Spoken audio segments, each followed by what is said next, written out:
Umarangkada ng volleyball competition sa 2017 Kapamilya Games. At isa sa mga players ay ang singer at dating Pinoy Dream Academy alumni na si Bugoy Drilon. Silipin natin ang kwento ni Bugoy at ang mga highlights ng mga laro sa report na ito.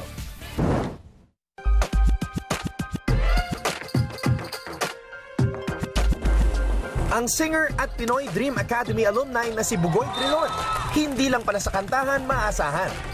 Pinangunahan ni Bugoy ang arangkada ng Team Star Creatives sa round 1 ng volleyball sa Kapamilya Games. 2 years ago lang nang matutong mag-volleyball si Bugoy. At ang nag-eengganyo sa kanya ay ang mga coverage ng ABS-CBN ng mga maiinit na UAAP Games. Ngunit isa lamang si Bugoy sa mga nagpatunay na hindi lang sa sports coverage kayang bumira ng mga kapamilya. Kaya din nilang bumida sa mismong sport na kanilang ine-ere. Natuwa po ako, at the same time, excited ako na makalaro sila kasi at the same time para nalang team building to, na makilala ko kung sino ba yung nag-work sa Star Creative. I always find time na makapaglaro ako, at the same time to help them. So talagang pinursige ko na makapaglaro sa kanila kasi gusto ko talaga. Kapamilya sa kapamilya man ang tapatan sa mga laro, iisa lang ang kanilang layunin, ang magpakita ng talento sa labas ng opisina at alagaan ang kanilang kalusugan. Hindi pinalad sina Bugoy at ang Star Creatives na talunin ang Narrowcast this week. Sa iba pang laro, nagdiwang ang Shared Services Center o SSC over Alay Lingkod Kapamilya Foundation Incorporated.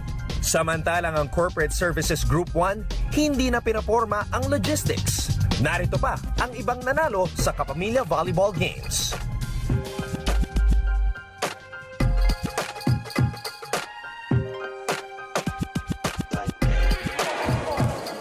Ayon sa mga miyembro ng CSG1, masaya silang nagbunga ang kanilang hard work at effort sa pag-ensayo kahit weekend.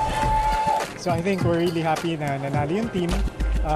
Yung team members kasi played last Saturday, practiced even if off day nila para lang maka-prepare para dito sa game na to.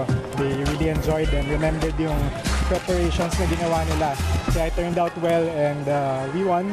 It was a good game for everyone. As an employee of ABS-CBN, I'm so thankful sa Kilos Kapamilya kasi merong opportunity, at least mayroon kaming outlet sa work na kahit sobrang busy, kahit sobrang pagod, at least may break kami sa work. Narito ang schedule ng volleyball sa Kapamilya Games na ginaganap sa PBB Basketball Court sa Quezon City.